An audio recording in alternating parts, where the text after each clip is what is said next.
Is Forspoken a bad game, or are you just bad at Forspoken? What is going on, Tentacrew? My name is Billy the Squid, and that is the question I ask you as we discuss Square Enix's new IP, Forspoken, a game that is set to release at the end of January and currently has a demo out on the PS5. A demo which seems to have the player base split evenly down the middle, with a lot either absolutely loving what the demo is doing or despising everything about it. When they're not grandstanding for the future of their NFT gaming, or waiting for the Microsoft Blizzard Activision deal to go through so that they can finally tie the knot with sweet Sony, they are releasing demos to mixed reception.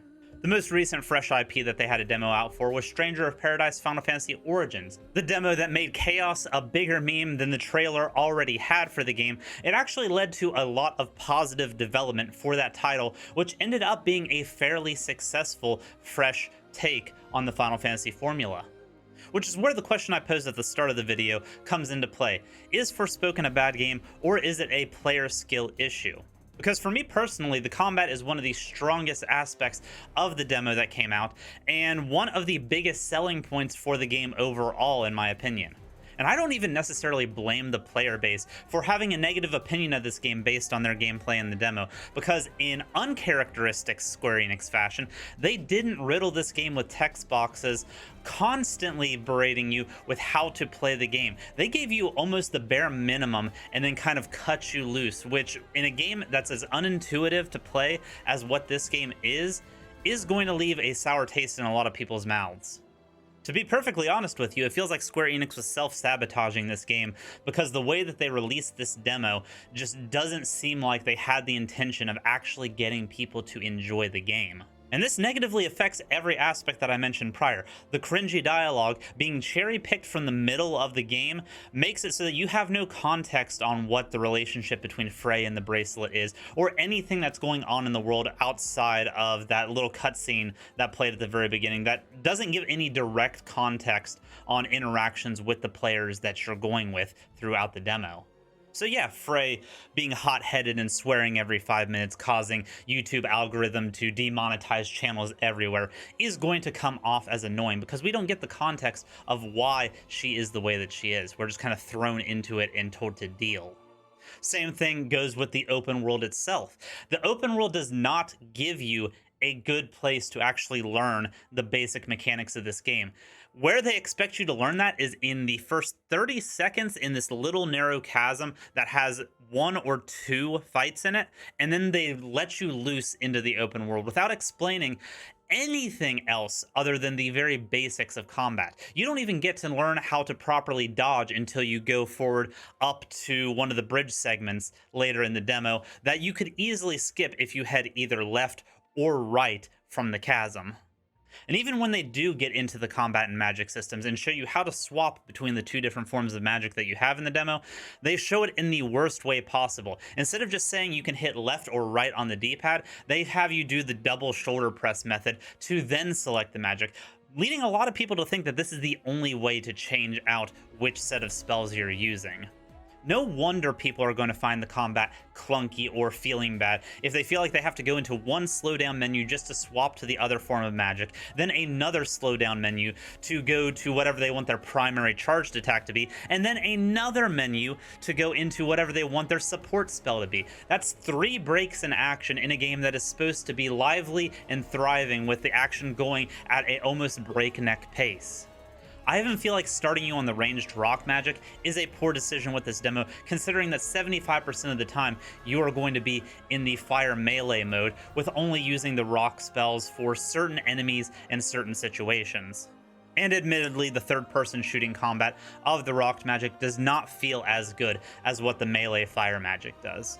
Square Enix also failed to mention that you can injure yourself with your own spell. So if you're doing a charged up rock spell and you blast it at an enemy that's right beside you, you are going to knock yourself back and injure yourself, leading to a lot of frustrations that if Square just told the player, hey, your spells are dangerous also to you, that could be circumvented. But no, you had to learn that through trial and error. And in the case of this game, during the combat segments, you might not actually know what hit you and what caused you to get knocked back.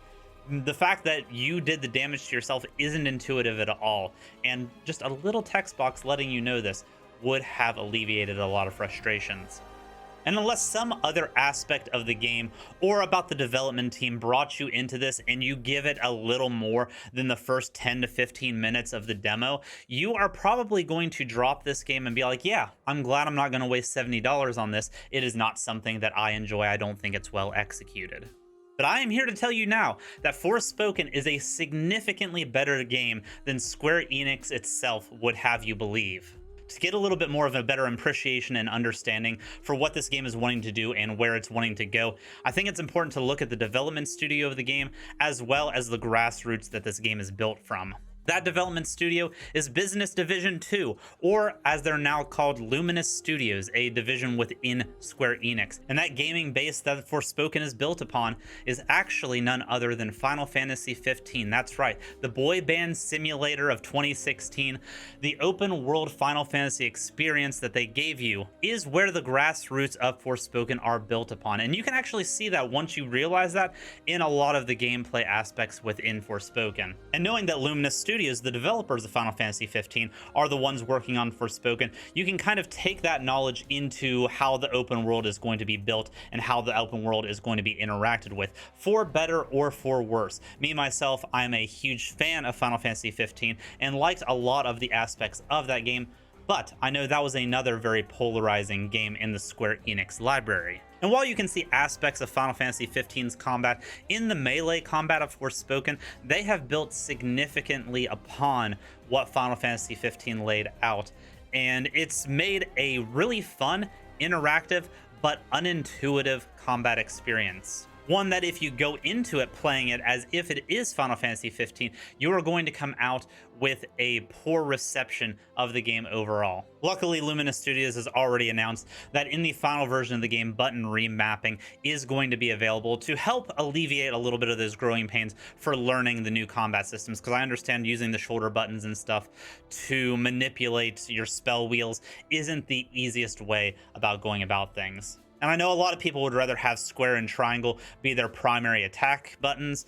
Those will all be able to be remapped in the final version of the game. But I really think if Square Enix wanted to get people excited about the game and get people involved in what Forspoken is going to be, they should have done what they did with every other demo that they've released recently. From the Final Fantasy VII Remake demo to Strangers of Paradise to this one, they should have taken it directly from the starting segment of the game and moved it forward. That way players aren't being thrown into the middle of a game expecting to learn on their own what has already been taught to them in a prior segment that they just didn't have the fortune to be able to play through. Combine this with the open world traversal mechanics, unlike any that we have seen before in the parkour system, along with a massive skill tree that has a ton of spells that you can unlock within the demo, adding even more stuff that you can do in the demo, and an inventory system that is full of different cloaks, nails, and everything that's going to impact your character, even though you have no clue how these impacts are going to affect your character,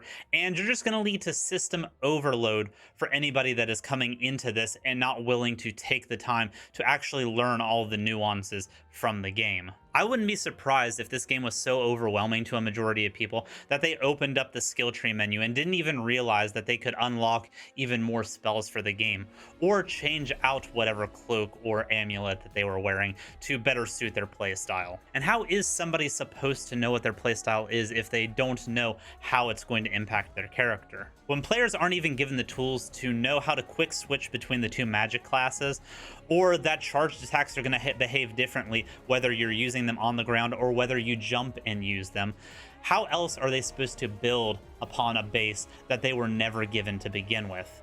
And the last thing that I want to bring up, and I think the thing that is going to dissuade people from this game more than any other aspect, is how they close out the demo. All the other demos that I mentioned prior ended in a big boss battle, a segment that is supposed to show what to expect from the bosses of these games. Square Enix is well known for their boss building, and unfortunately in the Forspoken demo, we didn't really get that. Yes, there are bosses in the demo, but they are just open world bosses, mutated versions of the regular flora and fauna that the game has already thrown against us. You're not going to get people excited for your game when the only bosses that they get to experience are reskins of already fought enemies. The demo really needed to end on a finale with a unique boss experience, one that is going to show the spectacle and wonder of the combat systems that this game is giving to you.